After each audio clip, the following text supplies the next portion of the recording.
In a quiet town nestled in the southern United States, there lived a man named James Thompson. He was blind, but his heart saw more than most people's eyes ever could. James had been born with perfect vision, but an accident during his teenage years left him without sight. Despite this setback, he never let bitterness take root in his soul. Instead, he chose to live life with grace and gratitude. His days were filled with small joys, listening to music, cooking meals by touch, and walking through the streets of his neighborhood with his trusty cane. James was also a devoted father. After losing his wife to illness when their son Marcus was just 5 years old, James took on the role of both parents. Raising Marcus wasn't easy, especially as a single father who couldn't see, but James poured all his love and energy into giving his son a good life. They developed a bond so strong that it became the foundation of everything they did. Marcus grew up watching his father face challenges head-on, always with a smile and unwavering determination. From James, he learned resilience, patience, and the importance of treating others with kindness. On one bright spring afternoon, James decided to visit the local market to pick up some groceries. It was something he did often, navigating the familiar streets with confidence. The sun warmed his skin as he tapped his cane rhythmically against the pavement, guiding him past shops and cafes. People greeted him warmly, many knew him by name, and admired his positive attitude despite his disability. James loved these little interactions. They reminded him that he was part of a community. As he approached a busy intersection, James stopped patiently at the crosswalk, waiting for the signal to change. The sound of cars rushing by told him it wasn't safe to cross yet, but not everyone understood his careful routine. A police car pulled up beside him, its tires screeching slightly as it came to a halt. Out stepped Officer Greg Harris, a man notorious in the town for his short temper and prejudiced views. Harris had been patrolling the area when he noticed James standing near the curb. To Harris, James looked suspicious. Just another lazy person holding up traffic. "What are you doing?" Harris barked, his voice sharp and accusing. James turned toward the sound, startled. "I'm waiting for the light to change," he replied calmly, gripping his cane tightly. "It's not safe to cross yet." But Harris wasn't listening. His mind was already jumping to conclusions. "You're blocking traffic," he snapped, striding forward. Without warning, he grabbed James by the arm, yanking him backward. The sudden movement threw James off balance, and he stumbled, nearly falling to the ground. "I can't see," James protested, trying to steady himself. "Please, I'm just waiting for the signal." Harris ignored him. "Don't give me excuses," he growled, twisting James's arm behind his back.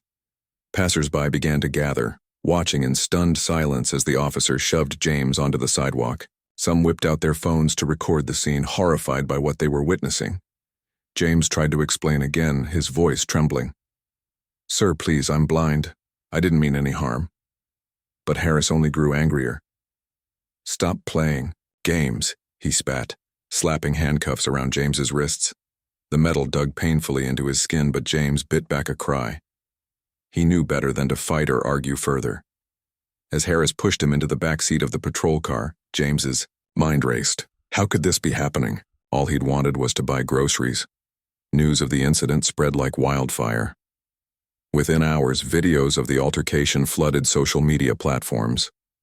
In the clips, viewers saw Harris manhandling James, ignoring his pleas and showing no regard for his condition. Comments poured in from across the country, condemning the officer's actions. Hashtags like "Kosher Justice for James" and "Blind Man Abused" trended nationwide, drawing attention to the disturbing footage. Protesters gathered outside the police station holding signs that read, "End police brutality" and "Racism has no place" in law enforcement. Back home, James sat alone in his modest apartment, replaying the events in his mind. His hands trembled as he touched the bruises on his wrists, reminders of the day's ordeal. Though shaken, he refused to let anger consume him. Deep down, he believed in the goodness of people and hoped that justice would prevail. Still, the memory of Harris's harsh words lingered, leaving him feeling humiliated and vulnerable. Unbeknownst to James, someone else had seen the videos too. His son, Marcus. Now a successful U.S. prosecutor based in Washington, D.C., Marcus, had built a reputation for fighting for justice and equality. When he stumbled upon one of the recordings online, his blood ran cold. Watching his father being mistreated so cruelly broke his heart. He immediately booked a flight back to his hometown, determined to stand by James's side.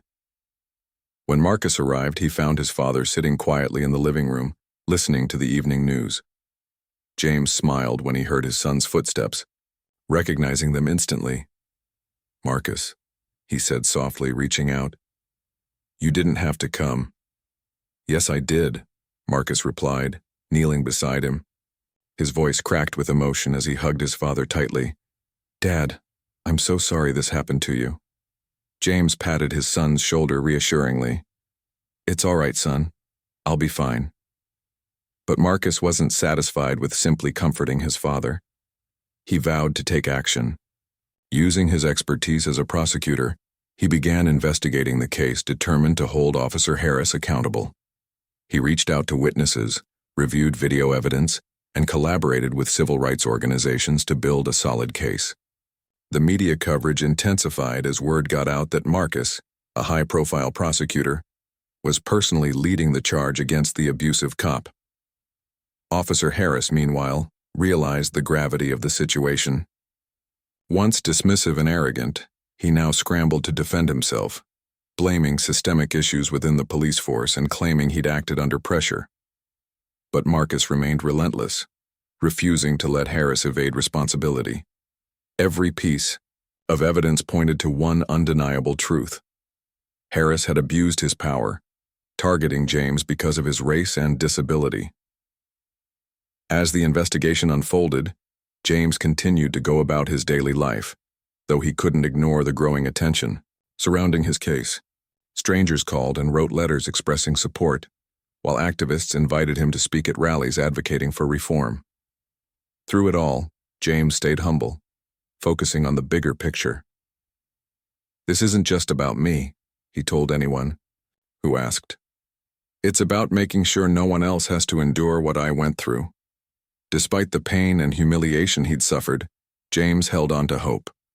He believed in the possibility of change, not just for himself but for society as a whole. And with Marcus by his side, he felt ready to face whatever came next. Together, father and son stood united, proving that even in the darkest moments, courage and love could light the way forward. The days following the incident were a whirlwind for James and Marcus. While James tried to keep his routine as normal as possible, the weight of public attention pressed heavily on him. Reporters camped outside his modest apartment building, eager to capture sound bites or photographs.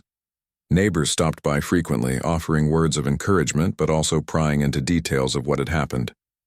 Some even suggested that James should sue the police department for damages, citing how much money he could potentially win in court.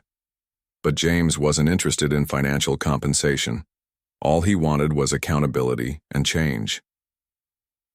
Marcus, on the other hand, dove headfirst into preparing the case against Officer Greg Harris. Back in Washington, D.C., Marcus had earned a reputation as a sharp, relentless prosecutor who left no stone unturned. Now, working on his father's behalf hit close to home in ways he hadn't anticipated. Every time he reviewed the videos of Harris shoving James onto the curb, Marcus felt a surge of anger, not just at Harris but at the system that allowed such behavior to go unchecked for so long. He vowed to make this case an example, not only to punish Harris but also to expose the flaws within law enforcement practices. To build a strong case, Marcus began gathering evidence meticulously. He interviewed witnesses who had been present during the arrest, including shopkeepers, pedestrians, and drivers stuck in traffic. Many recounted how they'd watched in disbelief as Harris escalated the situation unnecessarily. One woman tearfully described how she'd begged Harris to stop, telling him repeatedly that James was blind. Another man recalled yelling at Harris, "You're hurting him. Can't you see he can't defend himself?" Yet Harris ignored them all, seemingly consumed by rage and prejudice. Social media played a crucial role in amplifying the story. Videos posted online showed Harris's aggression in stark detail, his harsh tone, his rough handling of James, and his blatant disregard for the fact that James couldn't see. Viewers around the world expressed outrage, with hashtags like #Justice for James trending globally. Civil rights organizations reached out to Marcus, offering their support and resources. Lawyers specializing in cases of police misconduct joined forces with him, ensuring that every legal avenue was explored. Together, they crafted a strategy designed to hold Harris accountable while shining a spotlight on larger systemic issues. Preparations intensified. Marcus spent hours poring over documents and rehearsing arguments. Late nights became the norm, fueled by coffee and determination. At times, he called James to discuss new developments, careful not to overwhelm him with technicalities. James listened quietly, trusting his son completely. Though Marcus assured him everything would work out, James sensed the toll it was taking. His son sounded exhausted, his voice strained from sleepless nights and endless meetings. Still, James never doubted Marcus's resolve. If anyone could bring justice, it was Marcus. Meanwhile, Officer Harris found himself under intense scrutiny. Once confident and dismissive, he now appeared nervous and defensive whenever questioned by investigators. The once bustling police station, where he worked, turned hostile, with colleagues avoiding eye contact or whispering behind his back. Rumors circulated about potential disciplinary action, and Harris grew increasingly desperate to save face. In interviews, he attempted to justify his actions, claiming he'd acted in accordance with protocol and accusing protesters of exaggerating the incident for political gain. "I was doing my job," he insisted repeatedly. "People don't understand the pressures we face out there." But Harris's excuses fell flat. Public opinion had already turned decisively against him. News outlets dissected his past conduct, uncovering a pattern of complaints filed against him for excessive force and discriminatory behavior. Former colleagues came forward, describing Harris as hot-headed and prone to targeting minorities. One former partner admitted, "We always knew he had issues, but nobody wanted to speak up." These revelations further tarnished Harris's credibility, making it harder for him to mount a defense. Back in town, protests continued to grow. Activists organized marches, demanding transparency and accountability from local authorities. Signs, reading "No Justice, No Peace, and Black Lives Matter," filled the streets, drawing national attention. Community leaders held rallies, inviting James to share his story. Though hesitant at first, James eventually agreed, driven by a desire to inspire others. Standing before a crowd of hundreds, microphone in hand, he spoke honestly about his experience. "What happened to me wasn't fair," he said, his voice steady despite the emotion in his words. "But I want us to focus on solutions, not just anger. Let's use this moment to create real change." His speech resonated deeply, earning applause and cheers from the audience. People approached him afterward, thanking him for his courage and vowing to stand with him. For James, these interactions reinforced his belief in humanity's capacity for kindness and solidarity. Despite everything he'd endured, he remained hopeful that good could come from tragedy. At the same time, Marcus faced mounting pressure from both supporters and critics. Supporters praised him for stepping up, calling him a hero for defending his father and advocating for reform. Critics, however, accused him of exploiting the situation for personal gain, questioning whether his involvement compromised the integrity of the case. Some even suggested that Marcus's status as a high-profile prosecutor gave him an unfair advantage. Undeterred, Marcus addressed these concerns directly during a press conference. "This isn't about me," he declared firmly, standing beside James. "It's about holding someone accountable when they abuse their power. It's about protecting people like my father, and everyone else who deserves to live without fear of mistreatment. Yes, I'm a prosecutor, but I'm also a son. And if I can use my skills to seek justice for my dad, then that's exactly what I'll do."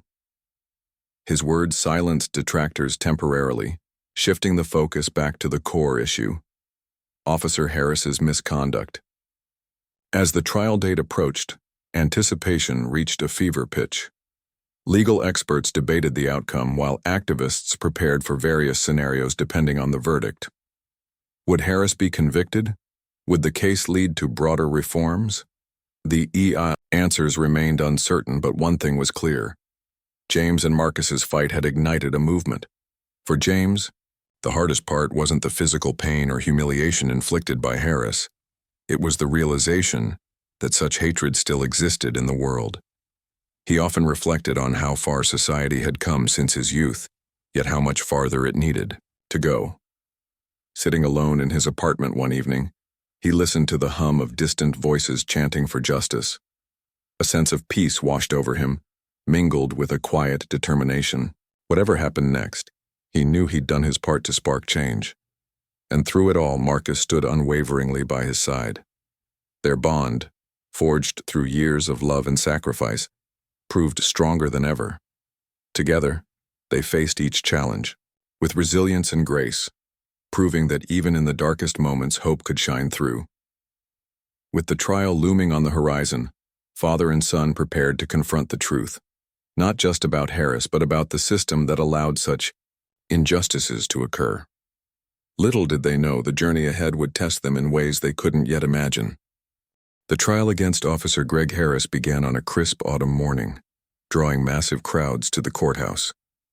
Reporters jostled for space outside, their cameras flashing as James and Marcus arrived together.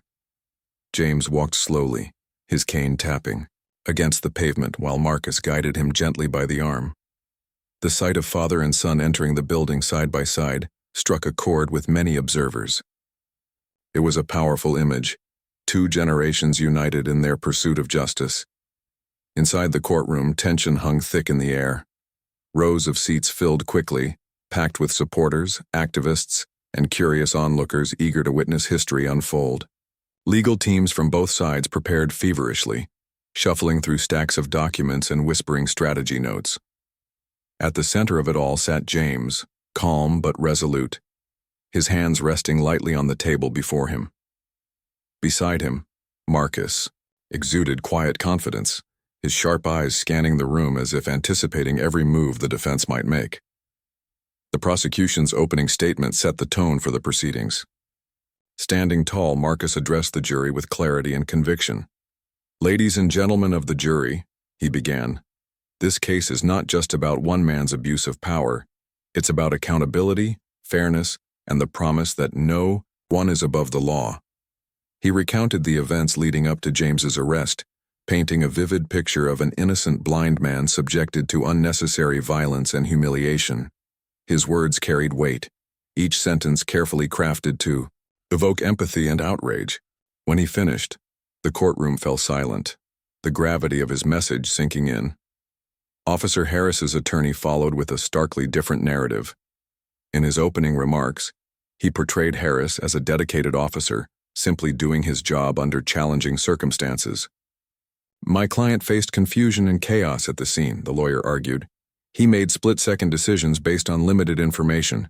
Mistakes were made, yes, but they do not rise to the level of criminal conduct."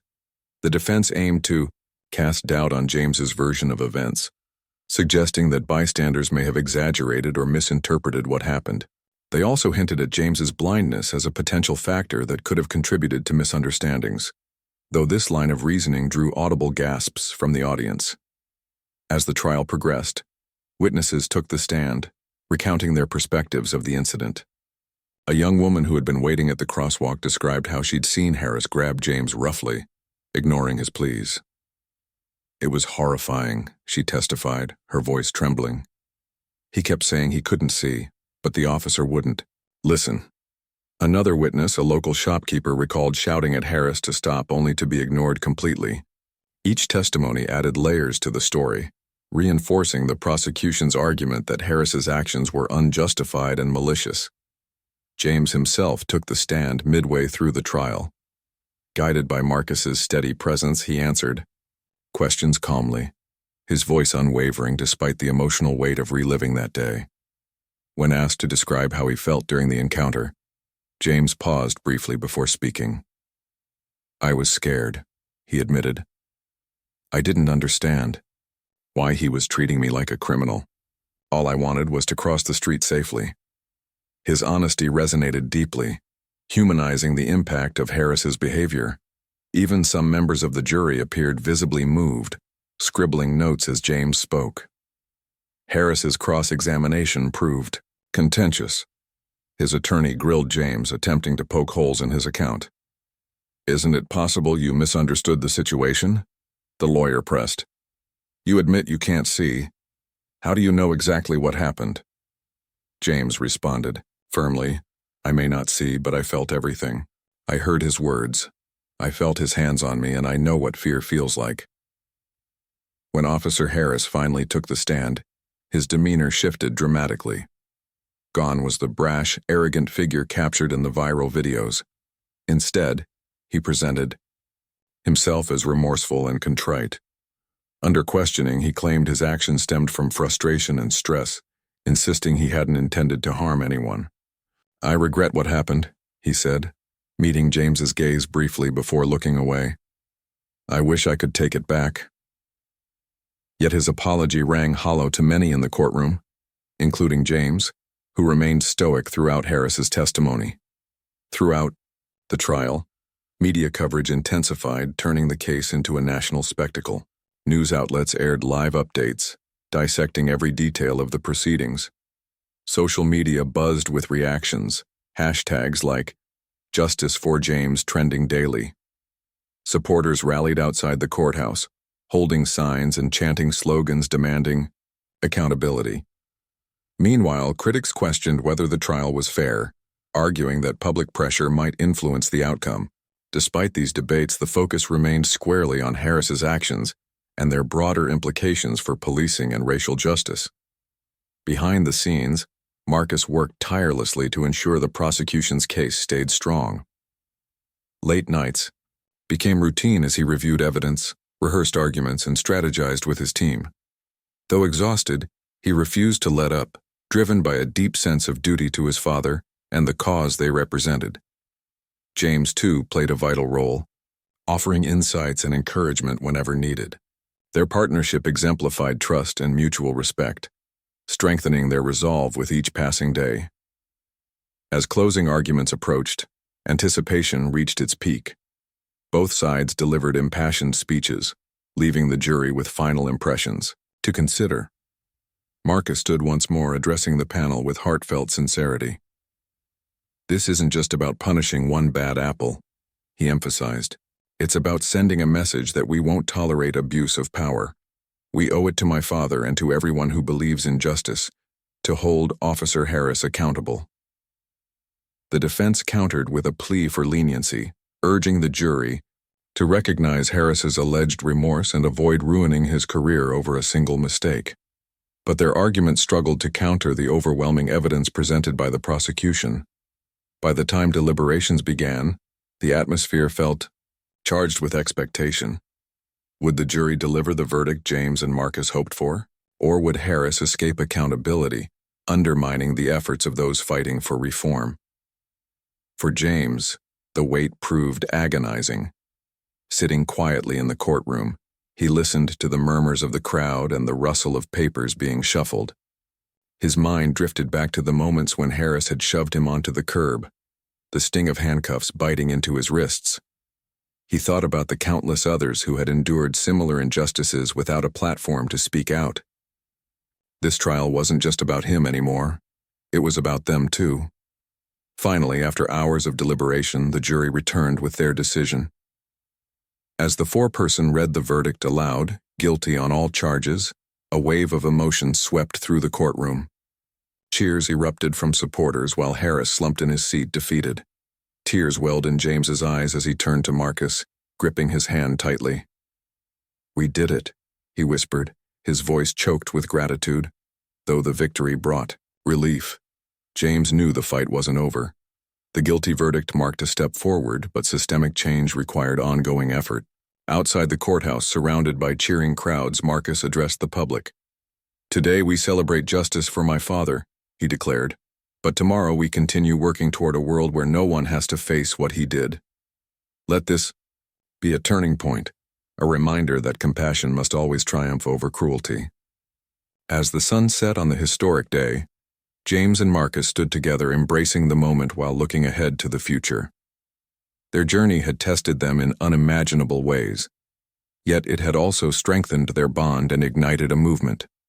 For James, the scars of that fateful day would remain, but so would the lessons learned: resilience, forgiveness, and the enduring power of hope. And for Marcus, the trial reaffirmed his commitment to using his skills to create a fairer, more just society, one step at a time. The guilty verdict against Officer Greg Harris sent shockwaves through the town and beyond. News outlets broadcasted the decision far and wide, hailing it as a landmark moment in the fight against police brutality and racial injustice. For James Thompson, the outcome brought a mix of emotions: relief, vindication, and even a tinge of sadness. Relief because justice had been served, vindication because his voice had finally been heard, and sadness because the trial reminded him how deeply rooted prejudice still lingered in society. As he sat beside Marcus outside the courthouse, surrounded by cheering supporters, James reflected on what the verdict truly meant, not just for him, but for everyone who had ever felt powerless in the face of authority. Harris's sentencing took place weeks later, adding another layer to the story. The judge, visibly moved by James's testimony and the overwhelming evidence presented during the trial, handed down a sentence that exceeded expectations: 5 years in prison, mandatory, sensitivity training, and permanent revocation of Harris's badge. Your actions were not only cruel but emblematic of a larger problem within law enforcement, the judge stated sternly. You abused your position of trust, and this court will not tolerate such behavior. Harris listened silently, his head bowed as cameras captured the moment for posterity. Some in the courtroom clapped softly, while others simply nodded in approval. Justice had been delivered, yet the scars left behind would take much longer to heal. In the days following the sentencing, life began to settle into a new rhythm for James. Though the media attention eventually waned, its impact remained. Strangers approached him at the grocery store or on the street, thanking him for standing up and sharing his story. Community leaders invited him to speak at events focused on reforming policing practices and addressing systemic racism. At first, James hesitated, unsure if he was ready to step into the role of an advocate, but Marcus encouraged him, reminding him of the importance of using his experience to inspire change. Dad, your strength can guide others, Marcus said one evening over dinner. You've already made a difference. Why stop now? James agreed, though he approached public speaking cautiously. His speeches were never grandiose or filled with fiery rhetoric. Instead, they carried a quiet power, rooted in honesty and empathy. When asked about forgiveness, James often replied, "Forgiveness doesn't mean forgetting. It means choosing to move forward without letting bitterness consume you." These words resonated deeply with audiences, earning him admiration and respect. People saw in James not just a victim of injustice, but a symbol of resilience and grace. Meanwhile, Marcus returned to his work as a U.S. prosecutor, carrying the lessons of the trial with him. The case had profoundly impacted his perspective on justice and accountability. No longer content to focus solely on individual prosecutions, Marcus began championing broader reforms within the criminal justice system. He collaborated with civil rights organizations to draft legislation aimed at increasing transparency in policing, implementing stricter accountability measures, and providing better training for officers. His efforts earned national recognition, with some calling him a rising star in the movement for equality. But the ripple effects of the trial extended beyond James and Marcus. Across the country, communities held discussions about racial bias, disability awareness, and the responsibilities of those in positions of power. Schools incorporated the case into their curricula, teaching students about civic responsibility and the importance of speaking out against wrongdoing. Even within law enforcement agencies, conversations about ethics and accountability gained momentum. While progress was slow, there was undeniable momentum toward meaningful change. For Officer Harris, imprisonment marked the beginning of a long journey of reflection. Initially resistant to accepting blame, Harris gradually came to terms with the consequences of his actions. Behind bars, he found himself grappling with guilt and shame, haunted by images of James's calm demeanor on the witness stand. During mandatory counseling sessions, Harris opened up about his prejudices and the pressures he'd faced as an officer. "I thought I was doing my job," he confessed to his therapist one day. "But I see now that I let fear and anger cloud my judgment. I hurt someone who didn't deserve it."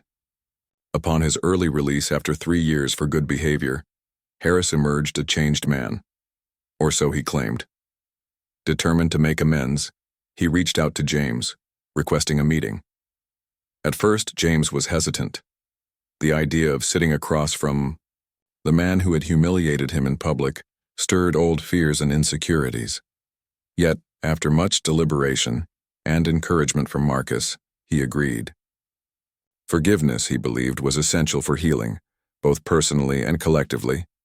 The meeting took place in a quiet cafe near James's home. Harris arrived first, fidgeting nervously as he waited.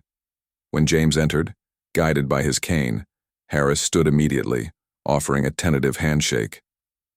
"Mr. Thompson," he began, his voice trembling, "thank you for agreeing to meet with me.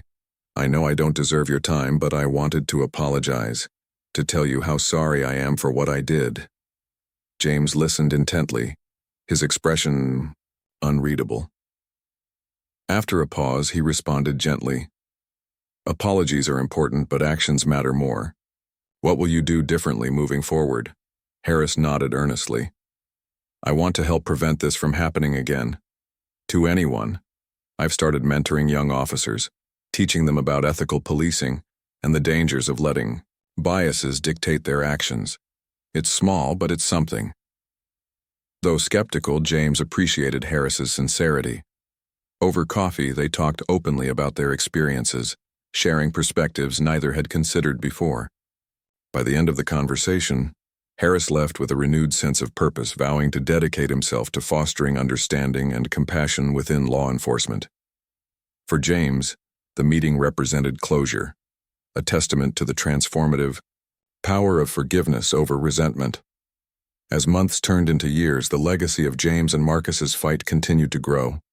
Their story became a beacon of hope in a world often divided by fear and misunderstanding. Documentaries, books, and articles chronicled their journey, highlighting the courage it took to confront injustice head-on. Activists cited their case as proof that individuals could spark meaningful change no matter how daunting the odds. Back home, James resumed his quiet life, finding joy in simple pleasures. He remained active in advocacy efforts, always emphasizing the importance of empathy and dialogue. Marcus, too, stayed committed to his mission, balancing high-profile cases with grassroots initiatives aimed at dismantling systemic barriers. Together, father and son proved that true justice lay not in punishment alone, but in the pursuit of a better, fairer future.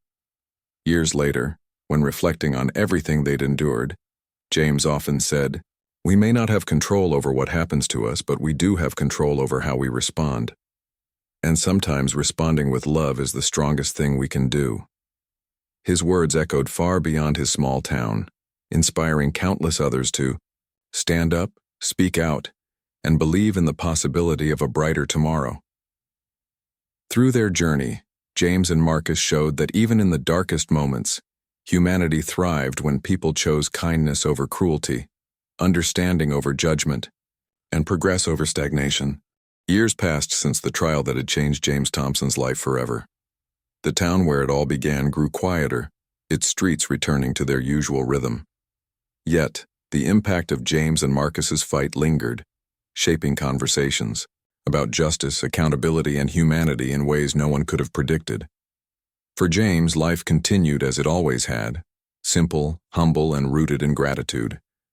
But now, he carried a new title, a symbol of resilience. People from all walks of life sought him out, eager to hear his story and learn from his wisdom. James embraced this role cautiously, never seeking attention, but never shying away when called upon. He spoke at schools, community centers, and even national conferences, sharing his experiences with honesty and grace. His speeches were never rehearsed or polished.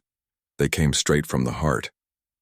"I didn't choose what happened to me," he often said, tapping his cane lightly against the podium for emphasis. But I chose how to respond, and my response was to believe in the possibility of change.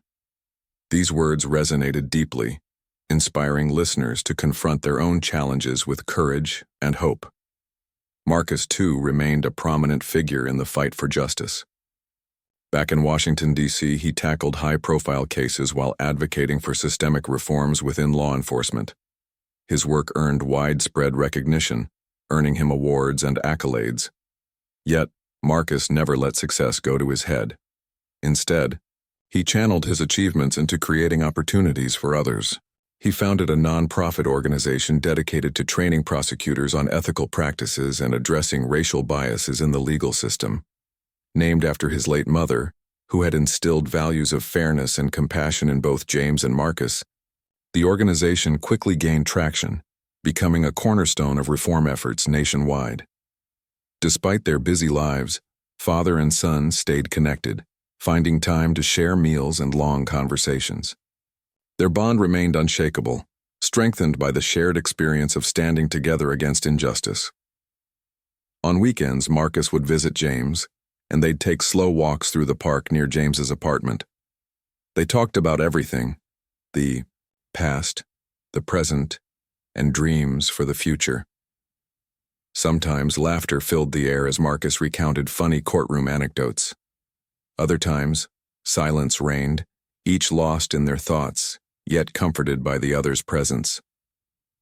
Meanwhile, Officer Greg Harris worked tirelessly to rebuild his life.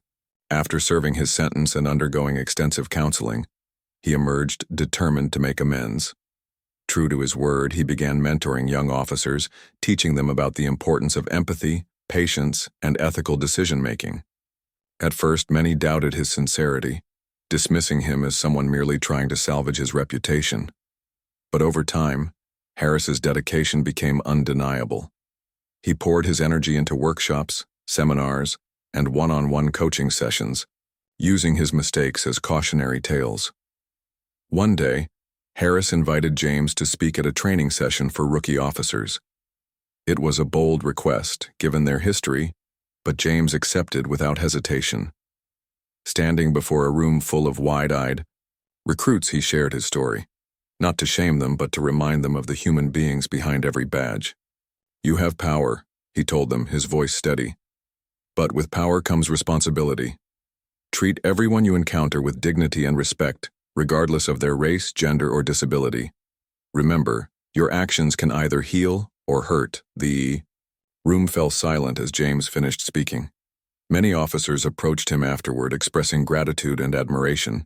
One young woman, visibly moved, said, "Thank you for coming here today.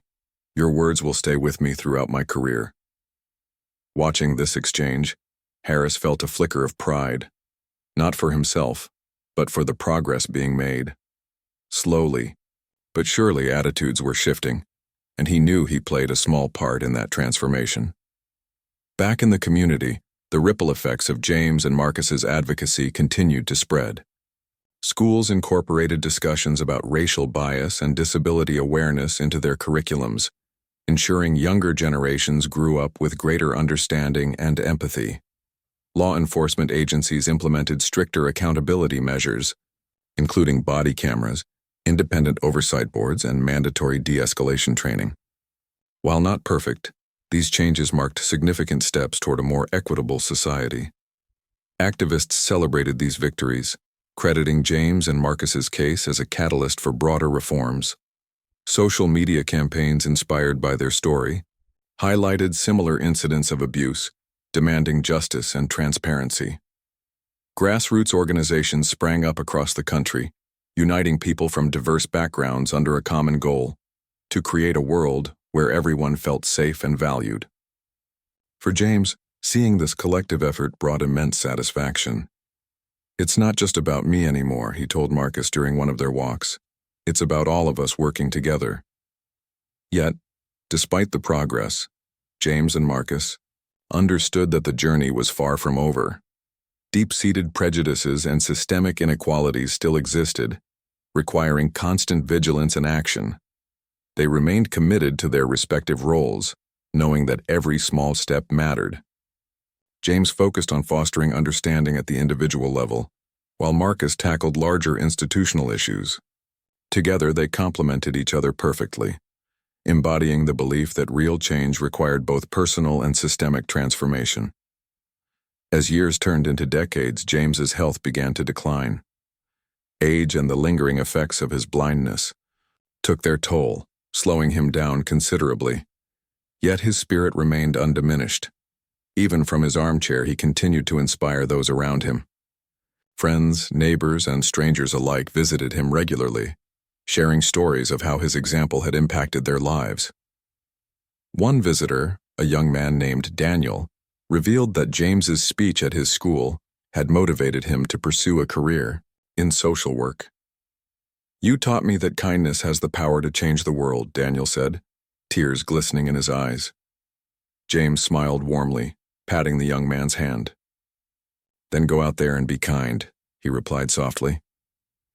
When James passed away peacefully in his sleep at the age of 82, the entire community mourned.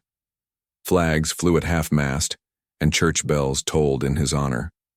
Hundreds attended his funeral, spilling out onto the streets surrounding the chapel.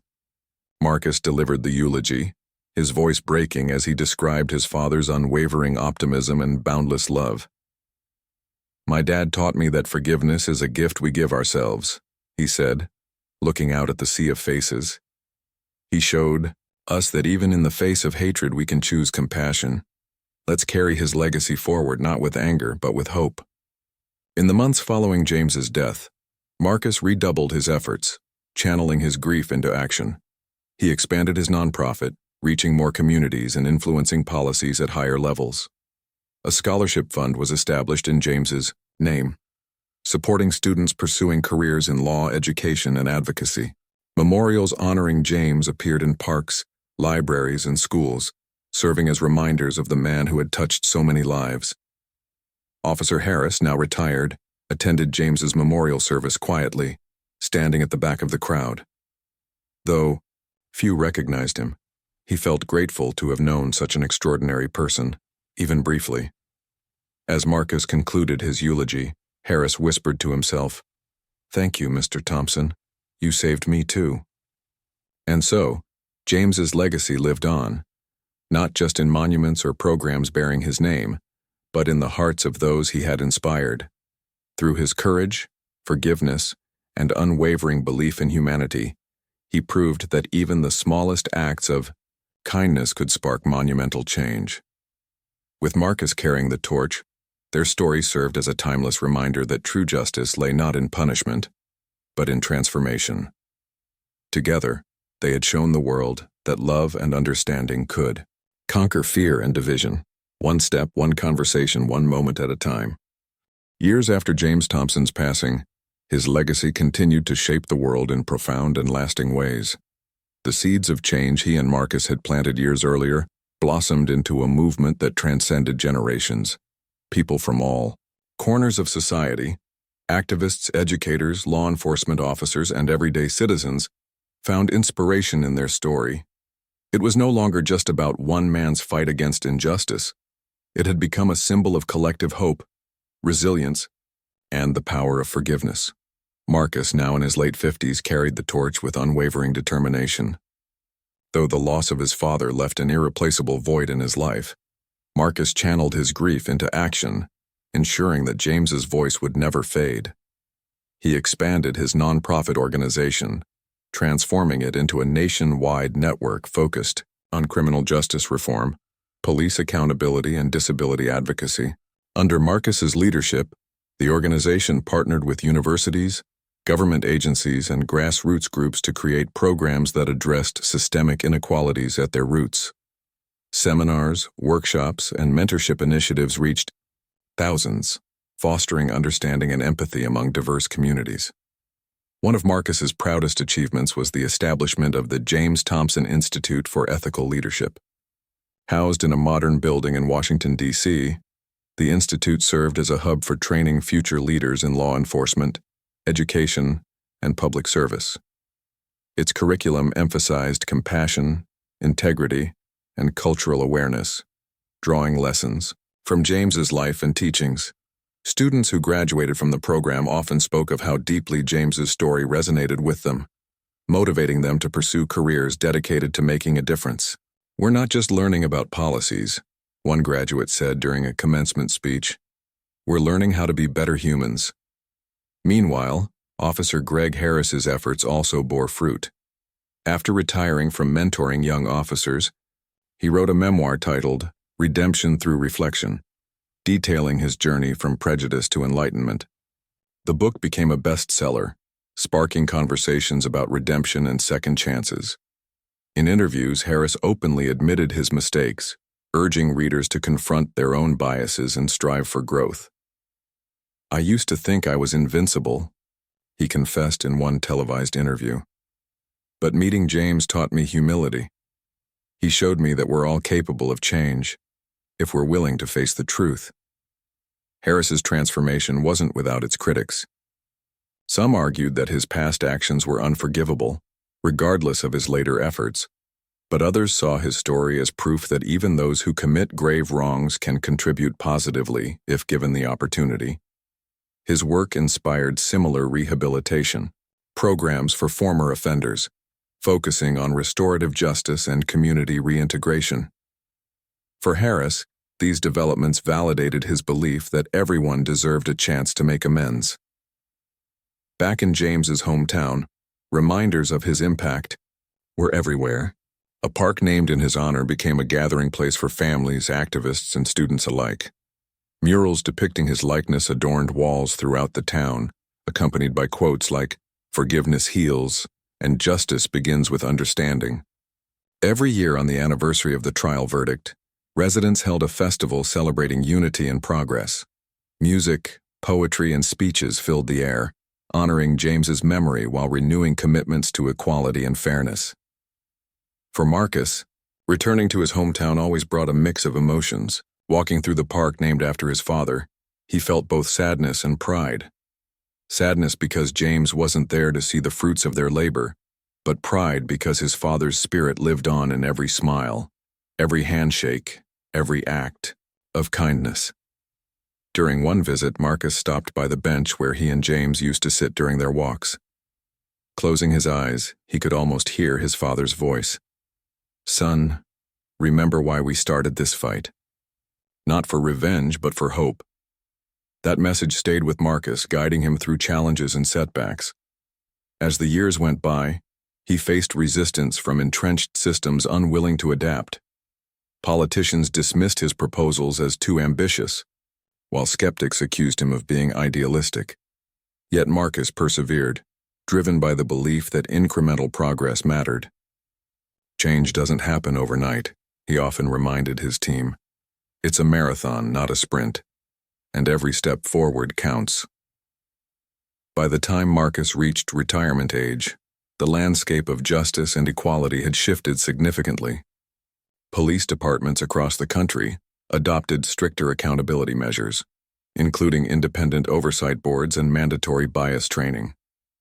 Schools integrated lessons on racial sensitivity and disability awareness into their curriculums, ensuring younger generations grew up with greater empathy. Activist movements gained momentum, pushing for reforms in areas ranging from healthcare access to housing equity. While much work remained, the foundation laid by James and Marcus provided a roadmap for future generations. On the day Marcus announced his retirement, hundreds gathered to celebrate his contributions. Friends, colleagues, and mentees shared stories of how he had touched their lives. One young prosecutor, a graduate of the James Thompson Institute, stood up to speak. "Marcus didn't just teach us how to prosecute cases," she said, her voice trembling with emotion. "He taught us how to build bridges, how to listen, and how to lead with heart.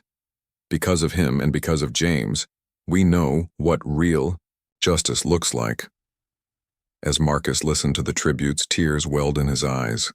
Looking out at the crowd, he saw faces reflecting the diversity and unity his father had always dreamed of. In that moment, he knew their fight hadn't been in vain. Turning to address the audience, Marcus delivered a heartfelt speech. "My father once told me that true justice isn't about punishing wrongdoers. It's about healing wounds and preventing future harm." Today, I stand before you humbled and grateful, knowing that together, we've taken steps toward that vision. But let's not stop here. Let's keep pushing, keep striving, and keep believing that a better world is possible. In the years that followed, Marcus spent his retirement writing a memoir chronicling his and James's journey. Titled, Blind Faith, A Father and Son's Fight for Justice. The book became an instant classic, inspiring readers worldwide. It recounted not only the trials they faced, but also the triumphs they achieved through love, forgiveness, and perseverance. Critics hailed it as a testament to the enduring power of humanity, while readers praised it for offering practical lessons on creating meaningful change. Though Marcus eventually passed away peacefully in his sleep, his legacy joined James's in shaping the world. Together, father and son had proven that courage and compassion could overcome hatred and division. Their story served as a beacon of light in dark times, reminding people that even the smallest acts of kindness could spark monumental transformations. Decades later, historians studying the era dubbed it the Age of Empathy, crediting James and Marcus's efforts as pivotal in ushering in a new era of understanding and cooperation. Statues of the pair stood side by side in cities across the nation, immortalizing their partnership and shared vision. Children learned about their story in schools, aspiring to emulate their bravery and selflessness. Through it all, James's words echoed across generations. We may not have control over what happens to us, but we do have control over how we respond.